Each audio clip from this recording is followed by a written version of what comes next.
She needed a good hard fucking. She needed to be fucked so hard that she couldn't walk for days. She needed near pelvis crushing thrusting between her legs. She yearned for something, anything that would bring her the pleasure she desired. Barry observed her troubled expression, knowing exactly what she was thinking, what she wanted of him. "Vanessa, I'm very sure. I know you've wanted this for a long time. I don't want to see you suffer like this." Barry pulled on the slick rubber suit Vanessa had made for the special occasion. Once suited up, he dived into a pile of lubricant beside him, making sure to cover his whole body. "But Barry, what if you don't make it out alive?" She was having second thoughts. As much as she wanted this, she didn't want to risk losing her bee partner.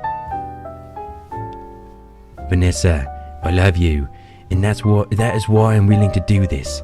He positioned himself around her crotch, waiting for her thighs to grant him access. Vanessa reluctantly spread her legs wide, leaning back on her arms which supported her weight. Barry was at awe at the sight in front of him, the sight of human female anatomy. He spent a good minute observing the beauty laid before him, taking it all in that he could see of the majestic beast he believed to be called the vagina. Vanessa blushed hard. "Please stop staring at it. You're making me feel self-conscious. Just hurry up and fuck me." Barry readied himself before shooting off into the pink monster. He was greeted to a moist cavern. He wriggled around, trying with all his might to bring his lover pleasure. From outside this juicy little fun hole, Vanessa focused her entire being on the sensation inside her, feeling her body heat up. There, Vanessa realized a loud moan. He found it. He found the spot. Even Barry, deep inside her, could hear her. He continued to press against that particular spot that caused her to make those erotic sounds. He liked it. He liked the sounds he brought upon her. Vanessa moaned at every movement now. She was close. She had a problem. She needed it faster, harder. Barry was incapable of doing this. Unaware of her anguish, Barry continued his steady fidgeting, feeling quite accomplished in his work. He decided to go for a bolder move. He dug in deeper, moving through her uterus. He turned on night vision goggles, waiting to see inside the beautiful vagina. It is an understatement to say that he was shocked. A state of sheer horror would be the best way to describe Barry's current self. And what moved him in such a state? It could be the developing human inside his beloved. Vanessa couldn't feel his movements anymore. She was scared. Scared that her vagina had consumed her beloved. She was unaware of the drama occurring inside her, unaware she was pregnant. Betrayed. Betrayed by his lover, she was pregnant with a human child.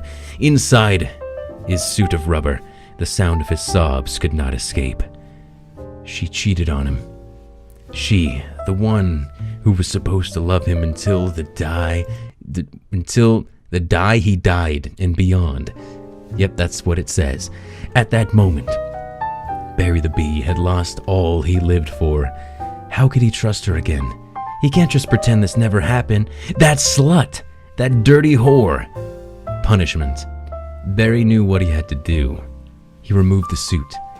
His body became covered in his lover's fluid. He moved closer to the fetus, glaring.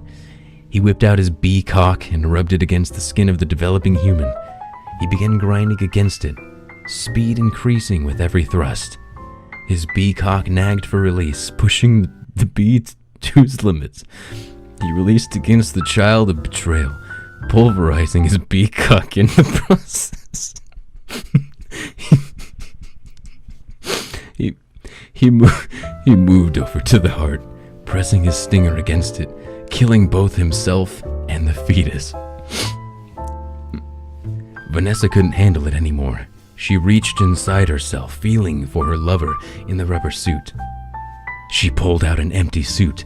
Gasping, she returned the feeling around inside her. It hurt, but she didn't care. All she needed was to retrieve Barry. She grasped something, ripping it out of her with the force of 1,000 nuns. She stared at what she pulled out from inside her. She saw Barry. He was dead. But that wasn't it. There was a fetus. Barry was attached to the fetus. Her lover and her unborn child were dead, their bodies in front of her. She picked up the fetus, inserting it back inside of her. At least I can try and save you. Back in you go, baby. She sobbed. She picked up Barry. How could she try and save him? There was a loud noise from behind her. She hastily turned her body to see some douchebag in a stupid-ass cap. And there were cameras. What the fuck is going on?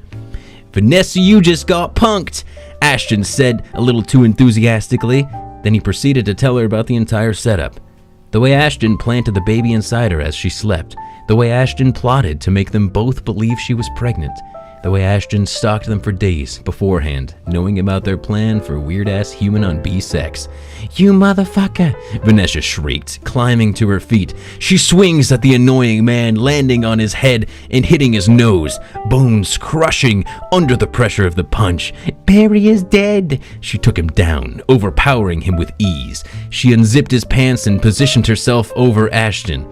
Vanessa let out one final moan, screaming, "Ah! Shrek is love, Shrek is life, what the f-" as a rode out her orgasm.